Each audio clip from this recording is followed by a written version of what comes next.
Get your savings in step. It's Military Saves. The Military Money Show is sponsored by Charles Schwab. Since 1973, Charles Schwab has been helping people achieve better financial outcomes for themselves and their families. You can learn more about Charles Schwab and the work they do at schwab.com. Hey, welcome to the Military Money Show, where I help the military community make, save, and invest money wisely. I'm your host, Lacey Langford, the Military Money Expert. Saving money is the foundation of financial success. Having money set aside for emergencies and opportunities is essential in your money management tool belt. Lila Quintiliani is here to talk all things money saving in the military community. Lila is an active duty Army spouse, veteran, mom of two, and the Military Saves Senior Program Manager. Previously, she worked as a personal financial counselor on military installations worldwide and as a contracted subject matter expert for content for the Department of Defense's Office of Financial Readiness.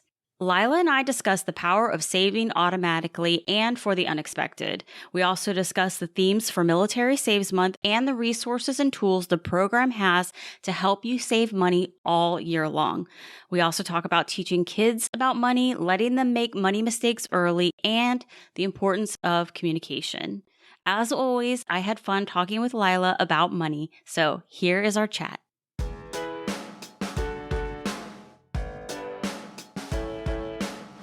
Hey, Lila, welcome to the show. I appreciate you being here. Well, thank you for having me. Or I should say being back here. That's true. This isn't your first rodeo with the Military Money Show. No, I think I've been on twice, actually. Yes, you did. Yeah. What's on Lacey's Mind, and you and Angela were on last year for Military Saves, I believe. Right. I'm going to definitely put a link to that in the show notes for our last year's episode. And it's funny bringing up what's on Lacey's mind, because recently I was talking with my editor about bringing that back, because I haven't done that in a long time on this show, to talk about things that are on my mind. So I'm going to dust off some things that are on my mind and bring that back to the show. So you might be back on a fourth time. Just heads up. Well, you must have a lot on your mind, Lacey. I do. And I have really, really, really random stuff on my mind. I don't know what it is about me that I've always been that way. That's why I'm such a fan of Titanic history. It's just so random. Like, why would I be interested in that? Also, when I was younger, I was really into Fabergé eggs, like learning the history of Fabergé eggs. I'm a little rusty on that. So hopefully you don't have any trivia on that. But yes, just weird things that Lacey likes. That could be a different segment. Weird things that Lacey likes. That's actually that's probably the better name for this segment. It's weird things Lacey likes and wants to talk about. Well, and also too, I feel like I do that segment so my husband doesn't have to put up with it, because that poor dude. It's like, have you ever thought of? He's like, no, I was just trying to sit here on my iPad. He's like, in fact, I didn't even want to talk. All right, let's get into the serious business while you're here. It is the beginning of Military Saves Month. First off, what is Military Saves? Because I feel like, I have some new listeners that may not be familiar with what Military Saves is. So you tell everybody a little bit about it before we get into what the month is. Well, we are a program that is a social marketing program. We're research-based, and we incorporate the tenets of behavioral economics in order to encourage service members to build wealth and reduce debt. We're a nonprofit that is an initiative of America Saves, which is more for the general American population, but Military Saves is specifically geared toward the military community, including service members, spouses, veterans, DoD employees, etc. So it really is about helping the military community be better with money. Especially about building better habits, because savings is a habit. We try to motivate, encourage financial action, and specifically, we're centered around saving. I want to point out the two distinct things because there is military saves and then there is military saves month. And saving in the military community isn't just a once a month or once every year that you guys are doing. Like this is something that you guys have information and resources and tools on all the time. So I want to be clear on that before we like get into Yes, it. thank you for pointing that out. Yes, we are not just a one and done kind of thing. In fact, we once had someone ask us, so now that the month is over, are you guys going to like go to Cabo or whatever? No, No, we have real jobs. right. And we actually work year round at this. And we have different themes that we work on during the year that are usually kind of geared in with the military life cycle and lifestyles. We'll have things in the summer about PCSing or things about transitioning or retiring from the military or saving in the TSP. But once a year, we do take the month of April to basically concentrate on taking that financial action, having a kind of a check-in, like a wellness visit, right? That you take a look at your own finances. And kind of the centerpiece of our whole program is something called the Military Saves Pledge. And basically that, like I said, we are a research-based program based on behavioral economics. And what we have learned from studies is that people who have a plan for something, right, are twice as likely to achieve it. Based on that, we have our savers. That's what we call people who take the pledge. We have them take the pledge because it's the beginning of a savings plan. It's a promise to oneself that you're going to save. And then we have various goals that you can choose that you're saving toward, which also increases your chances of success. Once you sign up for one of those goals, you'll receive emails and tips and other resources that are geared toward you saving for that goal. And again, it's all about motivating you to take financial action and to build these good savings habits. The month of April is military saves every year, correct? Yes, and it's financial capability month as well. We try to have it the same time every year so that the community can kind of come together in non-COVID times. There's lots of activities in communities and on installations that are geared toward kind of financial readiness things. But we are a virtual campaign and we always have been. So we even during COVID, we've not changed that. So we're always there either with text messages, emails, blog posts, social media. And we also have Facebook Live events that we hold throughout the year, but I think we're up to 6 or 7 during the month. So there's a lot going on. You guys should just stay camera ready the entire month. just have hair and makeup done, outfits ready, just throw those on. For the month of Military Saves Month, April, the entire month, you have themes. What are the themes for this year? Right. So this year, and we don't have the same themes every year, but we always have our kind of the centerpiece of our program is the notion that the best way to save and the most successful way to save is to save automatically. So that's our first theme, save automatically. And what that means is that you should have part of your paycheck set aside going into a dedicated savings account. Or if you don't want to have like an allotment or a deduction from your paycheck, at least have like an automatic transfer going from one bank account to a savings account. That's the first theme, is save automatically. And then what's the second one? Because they're each week of the month is a theme. And of course, inconveniently, April like starts on a Thursday. So that's kind of made things a little bit wonky, but the week of the 5th is save for the unexpected. And that is really saving for emergencies. Having an emergency fund can be a lifesaver, literally. It can be the cushion between you and taking on a bunch of debt. That's another old standby for us to have as a theme because it's so important. I should have mentioned that for each of these themes, we'll be having a Facebook Live and or some weeks we'll have other events as well, but each theme will have a dedicated Facebook Live. So I feel like the save for the unexpected theme is more important than ever and more relevant to people than ever before, is to say, oh, it's not just about your washer going out or your car breaking down. It's you could lose your job. Like there could be cutbacks, like all of these things that COVID has shined a light on. I think you guys should underline unexpected in every branding. Right, right. Yeah, you're right. I think that this whole situation has just highlighted how unexpected the unexpected can be. Yeah. So, Yeah, that's true. That's what it should be. Save for the unexpected, unexpected. and then our third theme is save to retire. And that's all about retirement savings, but also from the point of view of, how do you motivate yourself when you're a young person, like a young service member or a young spouse or a kid, like how do you motivate yourself to even picture yourself as being older and wanting to save for that time? We're going to probably work in the theme that is very dear to my heart about military spouses needing retirement as well. Preach, preach, Lila. Yeah.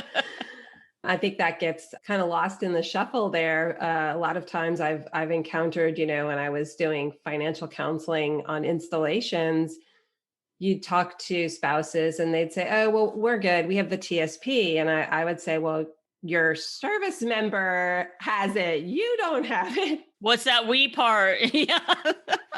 You need something for yourself too. So that's very near and dear to my heart. And that's the third theme, the week of the 12th. Another theme that I really like is save by reducing debt. And that's something that most people don't really think about as being a way to save. But when you pay down debt, you really are saving because you're saving yourself those interest charges and fees.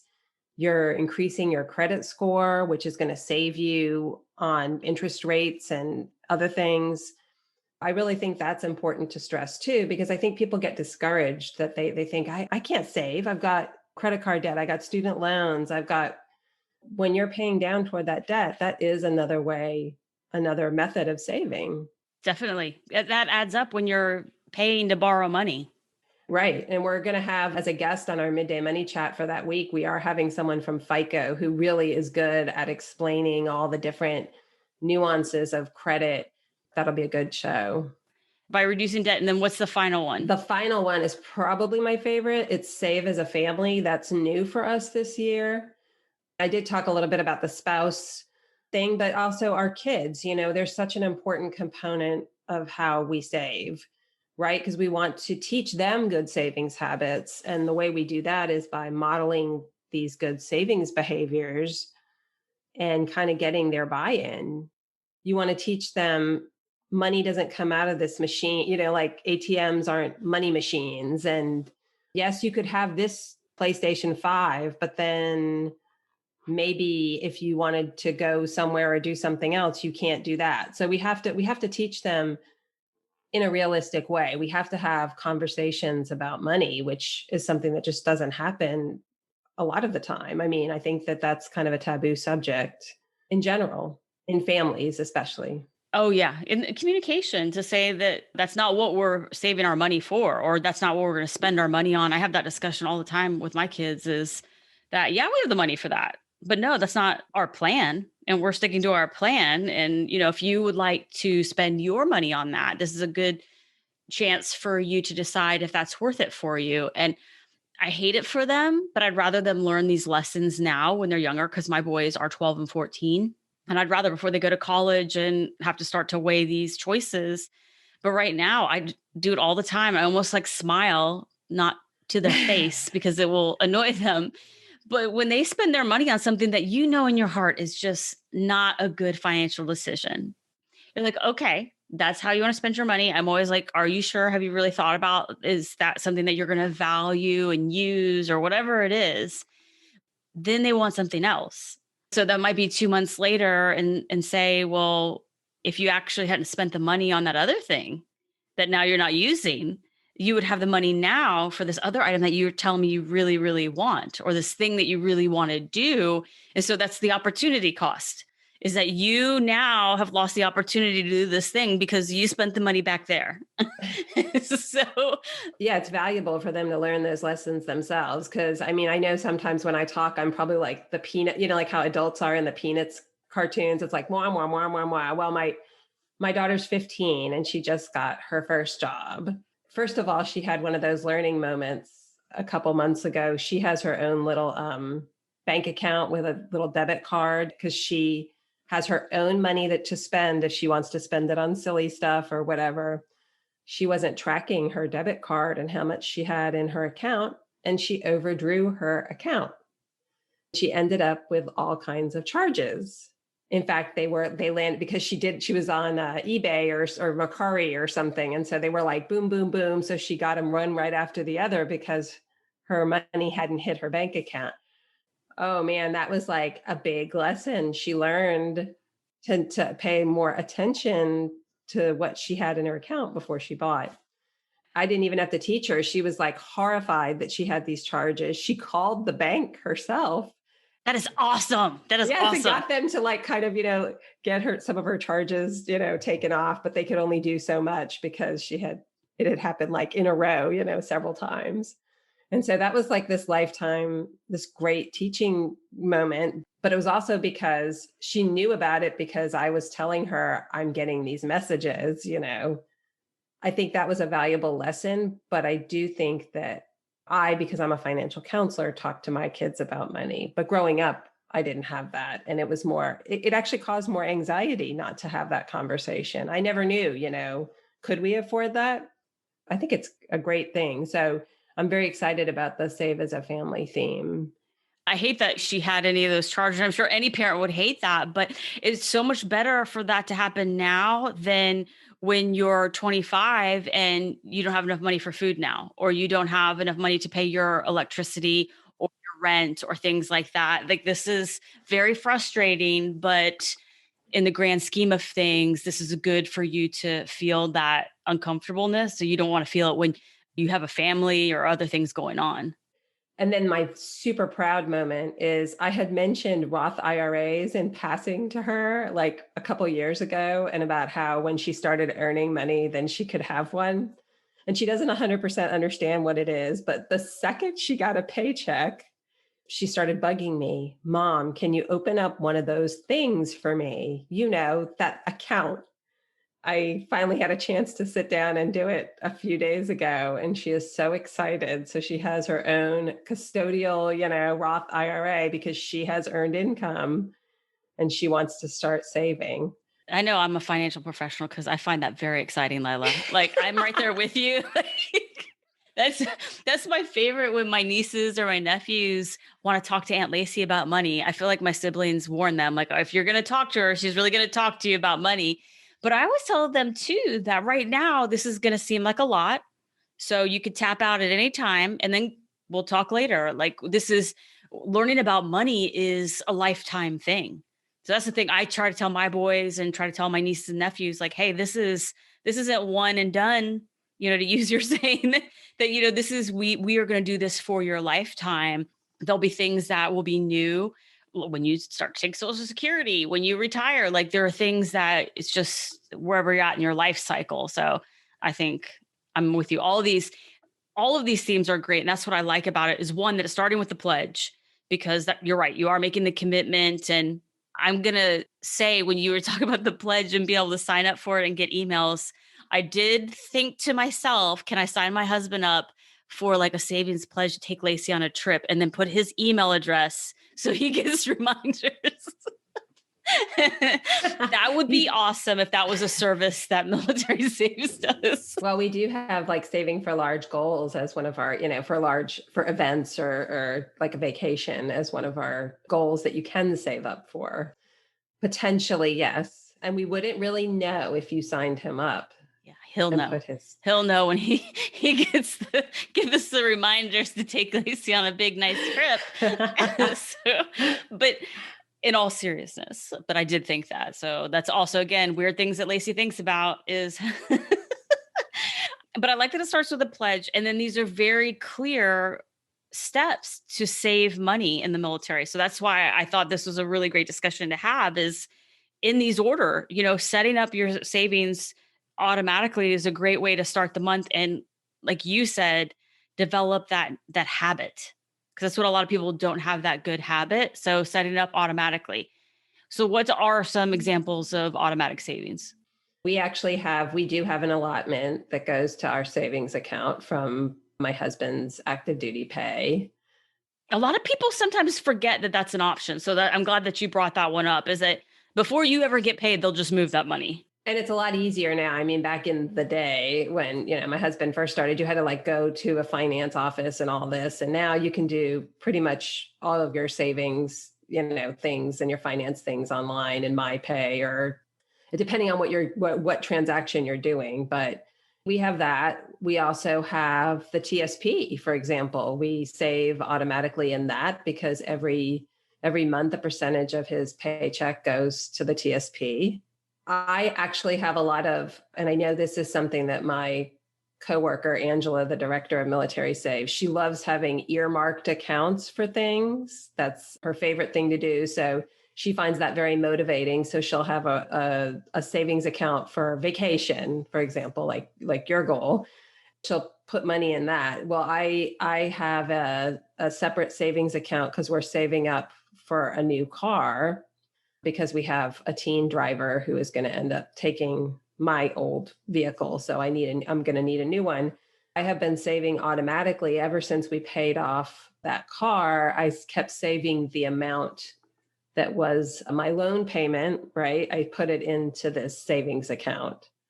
So now I have built up quite a bit. By the time I go to buy it, I probably will be able to pay cash for it, actually. It's going to be exciting. That's super exciting. I think that's great. Yeah, those are little examples of automating. It doesn't have to look the same. Some of those, like the one for my car comes from my bank account. So I just put from one bank account to another bank account. But saving in the TSP, or if you have a 401k, that could be just automated by coming out of your pay or your bank account. There's lots of ways to do it. But the best way to do it is to make it automatic, because then you don't even miss it. That was how I did it was so painless to save for the car, because I was used to the loan payment, just having the same exact payment come out and just go to my own bank account instead of the bank. And I think sometimes people don't realize you can have 4 savings accounts at the same bank if you want, or you could have it at other banks, but really you could have a savings account for emergencies. You could have a savings account for a down payment on a car or a home. You could have that vacation fund. You could do it that way. And that way it can be automatic, versus the envelope system, where that gets a little more tempting when there's cash in the envelopes. Just start shifting money around in the envelopes. That can get a little bit messy, but. Or some people say, well, I have savings, but then it turns out that they're really just like in their checking account. And it's so much more tempting if you don't have like a separate account, a complete separate account. It's so much more tempting to dip into, what you have in your checking account for everything. So it is way better to have it in a separate account somewhere, whether it's the same bank or a different bank, but just not in with where you're paying your bills out of, et cetera. I like this it's just come out of beta, but a digital envelope system called Cube. And I think that's so great, because the envelope system is wonderful. That is really, like, we're talking about, you're setting the money aside for your goals, whether that be the monthly goal or long-term goal, short-term, intermediate, whatever it is. But especially when you're married, that's a little frustrating. Like, who's got the food envelope? Who's got the, and so it's really hard as a financial coach. Sometimes people are like, that system's not sustainable for people. And so I like this, where you could just kind of move it directly, do that automatic savings, and it goes digital into these envelopes. You can both have a debit card where if you're pulling the money from, let's say, food, you both have access to the food envelope at the same time to maybe get lunch out or whatever it is. So anyway, I'm a huge fan of saving automatically. I think that's really important, especially the TSP. That is a really big one, saving for your future. I feel like all of these things, Lila, both you and I are like, this is my fave. This is my fave. Like, this is, but that really is a good way to save. We're totally financial people, or financial nerds. Yeah. Let's just be really honest what it is. The second theme is saving for the unexpected. What should be prioritized when you are building your emergency fund? Should it just be $1,000 for everything? Or should it be for your car, things that come up with your car? I think that's something that's really kind of subjective and there's no perfect amount. I mean, for some people, we don't really like to put the kind of conventional A number on it? wisdom of, right, like 6 to 12 months living expenses. That's very disheartening for most people. We say like whatever you can put aside, right? Even if it's $20 a pay period, it's something. And it's just going to depend on your situation. Like if you have two incomes in the house and they're both pretty sure that you wouldn't lose your job, then what you need is going to be different than what somebody who only has one income and maybe lives on pay that is not that fluctuates throughout the year. Like some people in sales or in service industry don't have a steady income. So it's going to vary. We typically say like around $500, but I don't want to discourage anyone if that amount seems too high. I think you got to start somewhere, right? Oh yeah, $1, like whatever it takes. Like just, and also too, I think it's the little stuff. I was talking to a guy, I don't know, maybe a month or so ago on the podcast and talking about micro shifts and taking these little steps, whether that's just the $1, put that into savings. And you're starting to build that habit and be like, okay, next week I'm going to put $5 a week into savings.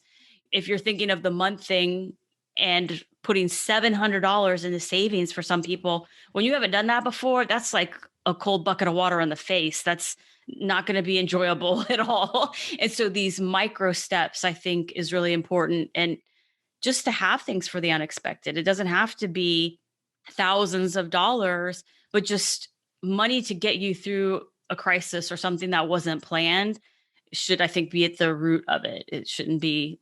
I like that you guys aren't putting a number on it.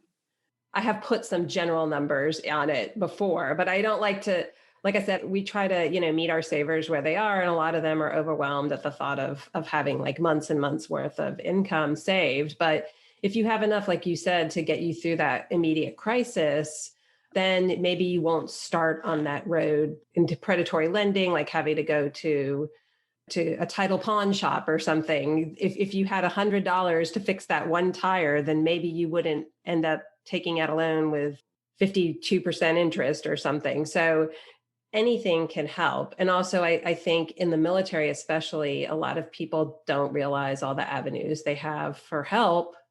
So they end up prey to some of these kind of predatory lenders when they really could have gone and maybe gotten a loan or a grant from AER, Army Emergency Relief, or, all the services have aid societies, and the Red Cross can help. And there's lots of places to turn for help. And I think sometimes people just get overwhelmed and they don't know that. I think that's important to keep in mind, that the military also has a lot of avenues that the rest of the people don't realize that they don't have them. So I was just recently, I have this free kit because there's a lot of times people, I'm not in their budget for hiring as a financial coach. And the way that my coaching stuff is moving is I prefer to just help people. I have this kit that I give people, and it has a list of all of the places to get financial assistance within the military, just the military community. And it's extensive. I actually had somebody say something like, wow, that list is really big. And I'm like, yes, that's my point, is there are a lot of places, not even just on the installation, the VSOs, the VFW, why did my mind just go blank? What's the other one? I know somebody is listening right now, just screaming. DAV. Well, DAV is one. No, VFW, Veterans of Foreign War. What's the other one? The Legion, Yeah, the American Legion. American Legion is what I'm thinking of. They have stuff, emergency grants, things like that. And a lot of people are doing things just because of COVID that are helping out more. I think the Yellow Ribbon Society with the AFCPE is giving free financial counseling. So there's all of these things. And they're all underutilized is what we're hearing. So, and then on the other hand, we're also hearing that more people are taking out payday loans. So I think it's that people don't really realize all that's out there, because the aid societies have money to grant and loan. So I'll put a link in the show notes, but I just did an interview with the NFCC and Wells Fargo about the research that they did for the military community and showing that they're having more people taking out payday loans. And I was just blown away by that and thought, and I see this because I will go under a contract and work like a weekend, like a deployment, or I haven't done it in a while. But like when I worked at some of the organizations on installations, I'll sit there all day long and nobody will come to me. I actually have to go to offices and be like, hey, do you want to talk about money? Like, I know what I'm talking about. I would love to help you. Like, I'm not incompetent. I don't know what it is. I'm not scary. Like, I'm not going to judge you. So I have to actually go and sell myself to say like, hey, I can do this if you just give me a shot, but it's completely free. You don't have to pay for it. And I always think in my business, you would have to pay me a lot of money for me to help you, but the government is paying my fee for, to help you or, whatever the cost. And so to me, I think there's all this other stuff that goes along with why service members and spouses don't utilize those services enough.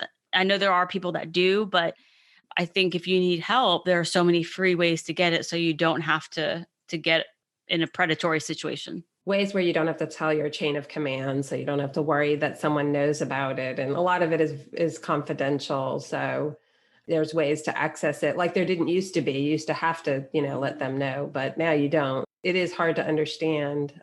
And we are actually going to have somebody from the NFCC come on to our show to talk during the Save by Reducing Debt theme week. I think they're all important. Let's talk just for a second about the Save for Retire. I love what you brought up about the military spouses. I feel the same way that military spouses are not saving for retirement. They're not using IRAs. You may not be working for somebody currently because there's a point in time maybe where you're having children and your spouse is deploying all the time. So work isn't an option for you or not something that's part of your family plan. But that doesn't mean that you can't be saving for your retirement. A lot of people don't realize that you can have an IRA if you're a spouse. Even if you're not working, you can have a spousal IRA. And a lot of people don't realize that you can have an IRA even if you have the TSP. So just different ways of saving. But as soon as I started my journey to becoming a financial counselor, I realized I needed an IRA. And that's when I opened up one, because at that time I wasn't working in a traditional job. Well, other than being a mom, working 24/7. Yeah. A mom of young children while my husband was deployed back to back for 3 years. Yeah. So I think it's really important. I actually have an article when you said that made me remember that I have one I wrote on spousal IRAs. So I'll put a link to that. But I think they're important too, because when I coach people, and I know you've probably had some of these same situations, is I hate to be the bearer of bad news to people, but sometimes marriage doesn't work out one way or another, given the work that the military community does. Unfortunately, sometimes service members are killed and maybe you don't have enough life insurance. The SGLI isn't enough for you. Unfortunately, some people turn down the SGLI. Also, too, there's divorce. I know that there's a lot of people listening that have heard it too. Like your spouse come home, be like, hey, guess what? I don't want to be married anymore. I've been gone a year, or I've met somebody, and so there's divorce. And you're thinking, oh, well, I'm going to get the TSP is ours. Well, we'll see after the divorce proceedings what's what. So you just never know. So it's always good to make sure that, and as a service member, taking care of your spouse, like again, something horrible could happen to you. And you want to make sure that they have a retirement, not to mention the SGLI, maybe to take care of the needs until retirement. So there's all these reasons why I think it's important for both the service member and the spouse to save. I think everyone should have their own savings. I mean, while when we were first married, it would have been hard to conceive of being able to save in multiple different vehicles at the same time. Now, finally, many, many years later, we are able to do that. And it is a really good idea for people to have multiple different savings vehicles and for both spouses to have something of their own. I can't say it enough. I think because if you have $100 to save for retirement, or 200, the more the better, but as a couple, okay, 50 should be going towards the service member, maybe to the TSP, 50 should be going to the IRA for the military spouse.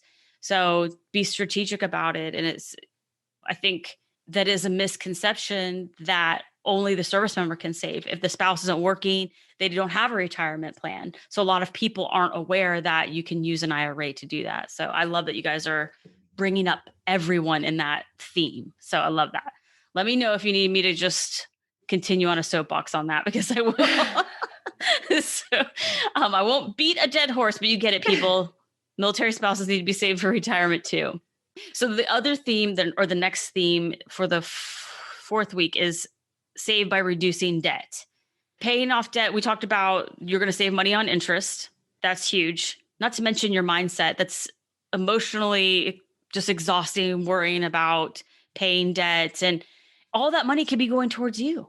You know, the money that you pay to American Express or MasterCard, Visa, whoever it is, each month, that payment could actually be going towards your family, to your future self, for that retirement, your vacation, those type of things. So I think that people don't think about that. If you can get out of debt, you can have more money.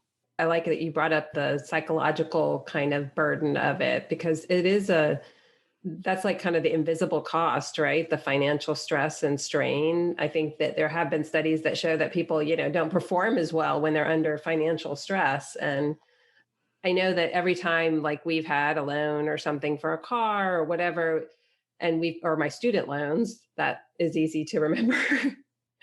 And when we paid them off, it was just like, whoa, you feel like a million times lighter. And then, yes, you can take that money and start doing something for yourself instead of for the bank. For many people, they've never felt that. For all their adult life, they have always been in debt. Unfortunately, that's a habit that starts in college, when you get your first job, getting a credit card, and it starts this cycle that you just have debt, that you're making a payment every month. The normalization of that, I think that's a very interesting topic, and it's kind of hard to get off that cycle. And we fell into this when we were first married too. A lot of people just assume you always have to have a car payment. That's like a normal thing. Everyone has a car payment, both husband and wife. And it wasn't until we actually, during one of my husband's deployments, when we paid off our car, then we realized, oh my gosh, we have so much more money each month. We're rich. Yeah, it does. It's like a huge relief. That we're like, yeah, I don't ever want to have like a car payment again. I want to. There's also freedom in it, and I think this is so important in the military community, that if you have money, it gives you the flexibility to do things or not do things. To say, we always wanted to live close to post so my husband could come home after PT so we could have breakfast together, because it does start to add up if you're leaving at 6 a.m. and, not coming home till 6 p.m. And then the deployment times, the TDY times in the field, all those things add up. And so we were always focused on spending as much time together as possible as a family. And so that was important to us. But, if we had managed our money right, we were able to pay a little bit more for our house because that was a priority for us. Or for me not to work because, hey, we know you're deploying next year for an entire year. And the year that you're going to be home, you're going to be gone 6 months of that one. So I don't want to work. Like, we want one parent around or whatever. But if you are maxed out financially in debt, you sometimes have to work. You have to do these things. So you're forced into it. So there's freedom if you can pay off your debt. And the last theme is save as a family. I think this is so important. What are some easy ways that the family can get involved to get on the same page when it comes to savings? Like, I know probably maybe a 5-year-old, you might not have that discussion, but if you're starting to get the tweens, teens. I don't think you need to show them like your bank account and your balance sheet and your retirement account, but you kind of I think it's good to let them know, like you were saying, like we have these goals, get buy-in from them, especially if the goal is something like a family vacation or a boat or whatever it might be. Kids will participate and they will learn from that. They will appreciate you letting them be part of the process. And you can tell them, like, maybe instead of going out to eat, we get a pizza on, maybe they have a half price Mondays or something. So maybe we get pizza on half price Mondays instead of going out to eat. Or maybe we Well, now nobody's going to movie theaters, but I used to tell my kids, I can buy this movie on Blu-ray and pop a bunch of popcorn and have, drinks for what it would cost us just to buy, a couple of movie tickets. So occasionally we might go out to a movie, but we would make the choice to not go unless it was some real big blockbuster that we wanted to see on the big screen. Or like choices with vacations, like, well, we can either do this vacation or we could get Airbnb and do some of the cooking ourselves instead of staying in a hotel. And then, I've kind of always tried to be transparent and get their buy-in because usually they're cooperative.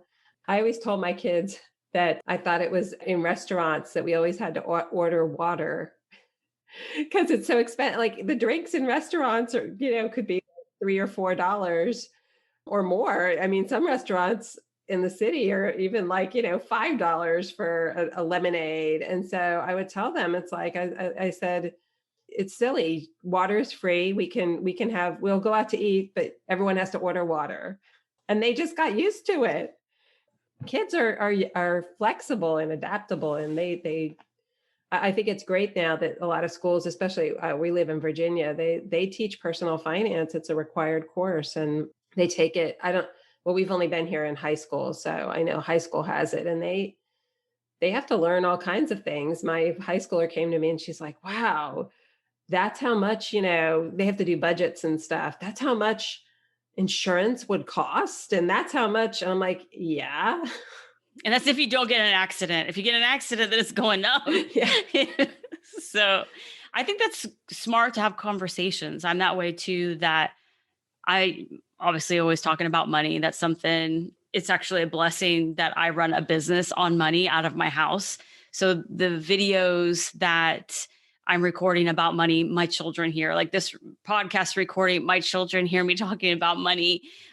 I always put it in perspective because I was blessed. I grew up in a family that we did talk about money. It wasn't like my parents told me again how much they make or anything like that. But I knew that there's not a blank check. I was told very early on, you go to school or you'll be paying rent. You'll be paying your room and board. So there was never, this isn't, we're taking care of you for life. We're training you to be a fully functioning adult. I tell my kids that I say to them, I don't think that's a wise decision to spend your money on. I think you're not going to enjoy that. You're going to enjoy it for 10 minutes and then you're going to be frustrated with it and the money's going to be gone. And then they'll be like, no, I really want it. And also, I've always got jokes. So I'm like, that's cool. I didn't listen to Papa either. So I understand that you're going to make that decision. I'm just letting you know because Papa told me when I was growing up to spend my money wisely and I didn't listen to him. I understand this is a rite of passage for you, that you have to not listen and you have to have this experience. But I always say I pointed out to them, this is you learning to be better with money. This is you learning to not lose your debit card. This is you learning, like, you don't give your PIN away to anybody. You don't, I'm trying to teach them those things now and have those conversations that this might not be something that's going to be cemented at this moment, but this is the initial part of your training is what I tell them. It's because people in the wider culture don't talk about money. So when they see other people having things, I should say, fancy, whatever, like a fancy cell phone or a fancy car or whatever, you don't know whether that person could truly afford that or not. Because of that, because that part of it is invisible to us, we don't see, you don't have like a credit score or something hovering over your head, like a sim or something, like in The Sims. It would be cool if people had these little labels on them, but they don't.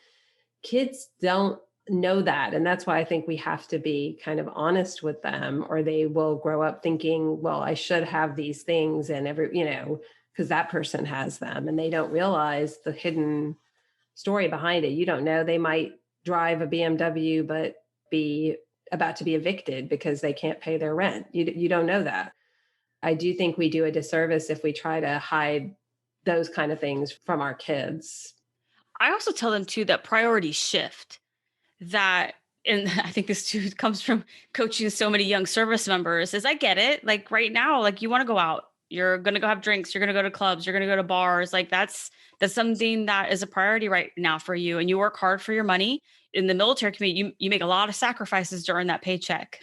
Definitely spend it the way you want, but you need to make room for saving for the future and then adjust your priorities. Like, okay, you want to get married. Well, now you're adjusting your priority. You're saving for that wedding or that ring or the honeymoon, whatever it is. Now you want to have children. That's new priorities. I try to tell my kids that right now, your priority is video games. Like, that's right now what you see is very important. Like, you want to get the new video game or new controller or whatever it is. And that's fine. That's how you could spend the majority of your money. But you do need to save for your future. You do need to spend less than you make and pointing out to start identifying so they can see it as they move down the line, that they're self-aware. I like that term. And also, I mean, maybe when they are adults, my nephew is older and he still plays video games. He's in his 20s, but you have to shift your priorities, like you said. So maybe you buy the latest video game, but you get half price pizza on Mondays, or you get takeout instead of eat in, or you drive an older car because you don't care about cars, but you like computers. So you learn to make sacrifices in some areas so that you can live like you want in other areas. And two, like if you still love playing video games in your 20s, but now you have to pay rent, it's like, okay, well, I'll wait and not get a new video game because I gotta pay rent this month, or I mean every month. But this is due, and I want this video game or whatever it is. So I just feel like everybody's learning and growing as what relates to money. The latest thing that I have involved my kids in is we have a lot of local buy nothing groups. Have you heard of those on Facebook? I've heard buy nothings, but I didn't know there were groups. Oh yeah, there's all kinds of groups on Facebook that are buy nothing groups. And so basically, I first started using it actually to get rid of stuff when we PCS'd, and we moved to a much smaller house than we had in Florida. So up here, I didn't have room to put things. So I kept getting rid of things. And so you can't take stuff to the dump here. You have to pay to take it. I was like, I've got to get rid of this. I put a bunch of stuff up and people would come and get it. And then I realized that there would be these very bizarre things that we would need. Like my daughter broke a controller for an old Wii game that she wanted or something. And so we asked and somebody gave us one for free. So now it's like addictive. Now they know, like my daughter, she buys and sells things on Mercari. I mean, little like trading cards and stuff. And so people will say, I have all these office supplies from our office closed and I don't need them. Does anyone need these envelopes? And my daughter will be like, yes, I want envelopes, and it's her shipping supplies. And so then she'll get rid of things like decorations from her room and we'll put those and somebody will come take them. It's amazing. So it's this bartering kind of a community, but my kids have embraced it and they love it. And they're like, well, do you think anyone would want this in your group? Or can you ask if they have this in your group? So it's actually pretty amazing. That's actually great. So it's also not wasting things and repurposing it's, them. Exactly. I love it. And my kids are very into, environmentalism and everything. So they love it that it's like, I mean, you'll even see really weird things like, we bought an industrial pack of something at Costco, like the individually wrapped granola bars. And of course, my children ate like one and then are like, ugh, I don't like this. The Costco effect. I said, does anyone want these? Because the kids won't eat them and I don't really want them. And somebody said, oh, those are my favorite, So they took this whole box of sealed granola bars that we had one of, but I hate to throw stuff like that out. I feel like that probably would be very addicting for me. So it's probably best I don't get involved in that. I was thinking you were talking about the no spend challenges, where it's like you don't spend for a month. But yes, that makes sense. But so it is sort of, it is related to it because you can definitely, I have seen people give away unbelievable things like brand new sealed Nespresso machines and other stuff. I'm always telling my husband, it's like, you'll never guess what somebody was giving away today. And I'm trying to downsize. So I'm not taking most of this stuff. I'm usually using it to get rid of stuff, but I'm fascinated. And I think it's a great community. People will do unbelievable things for each other and give each other, like tools and stuff if they just need to borrow them. don't want to buy them. That can be, especially if it's just like one little wrench that you need for like a weird project. Thankfully, my husband's a mechanic, so we have way too many tools. Way too many tools. We're actually usually the ones loaning them out. So, Well, if only you were closer, then I would, when I had to post things, I would just, yes, we definitely have plenty. Well, it's been a while since you've been on the show, so I'm going to ask you the quick random questions again. What is one resource or tool that you use that makes your life easier? I feel like it's these groups. I should have asked that question before. I think that that would be, yeah, my new one would be that it has really helped me because it's helped me downsize. And also if I need something, then I look there before I look to buy it. So I have actually found very bizarre, specific things that I would have bought otherwise that somebody has gifted to me. Well, I'm going to put some links about this no buy stuff in It's the called the show Buy notes. Nothing Project, I believe. There is a website, but then you have to find your local group, but based on like zip code. So Okay, that's bad news for my VA. She's gonna have to research that. Just joking.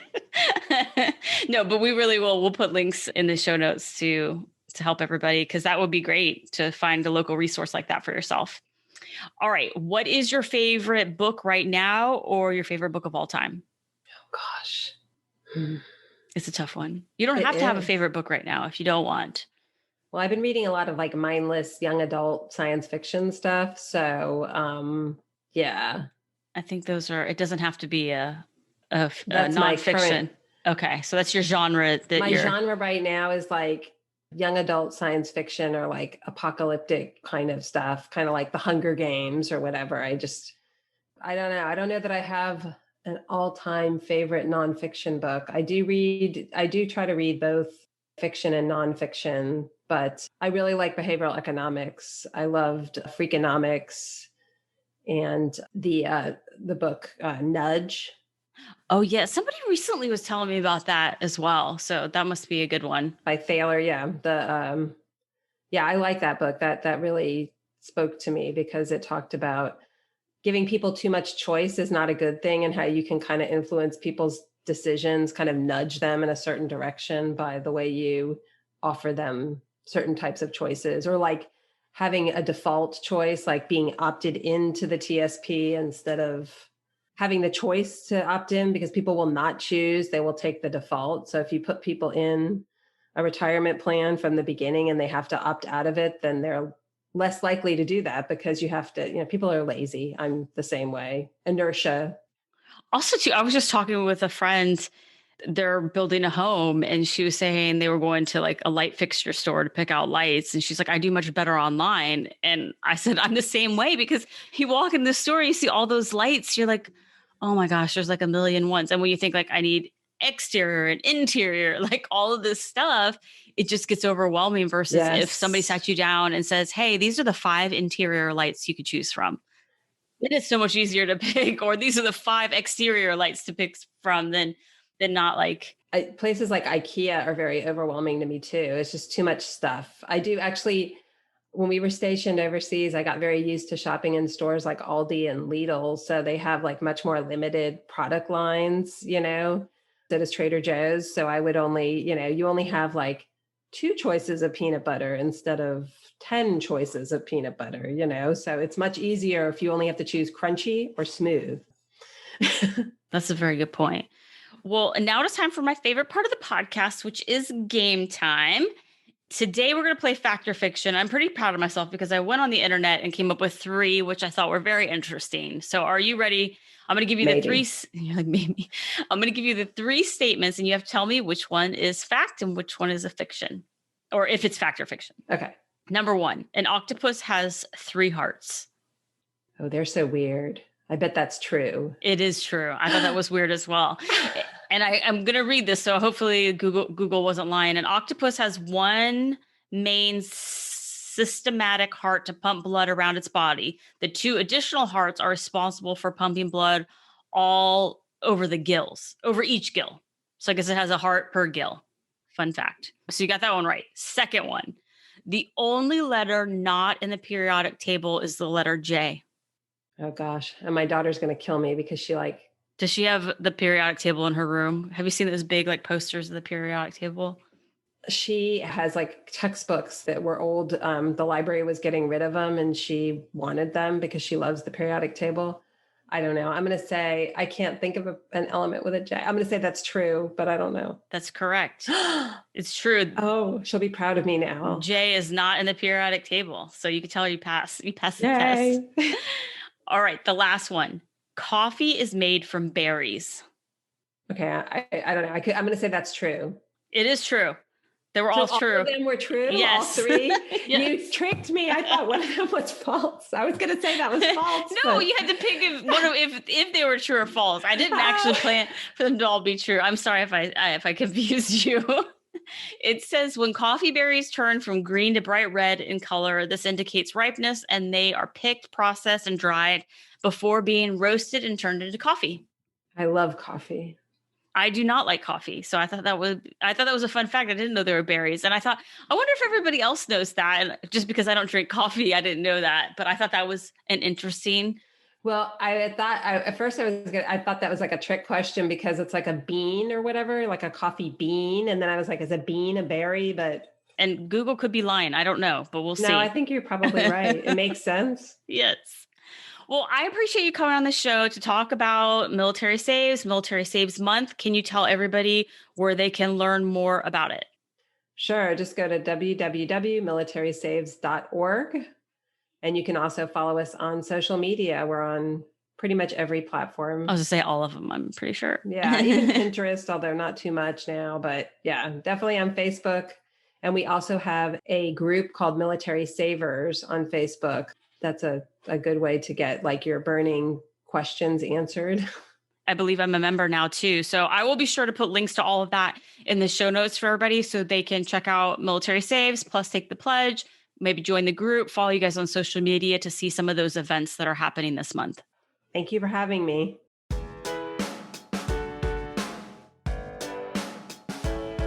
Thanks to Lila for coming on the show to talk about Military Saves Month and for the work they're doing to help the military community save money. Thank you to Charles Schwab for the work they do to help the military community achieve better financial outcomes and for supporting the Military Money Show. You can learn more at schwab.com. You can also head over to lacylangford.com to get the show notes and the resources for Military Saves Month. Please check out lacylangford.com/kickstart kit to get a free plan to kickstart your finances. I appreciate you listening, and I will talk to you next week.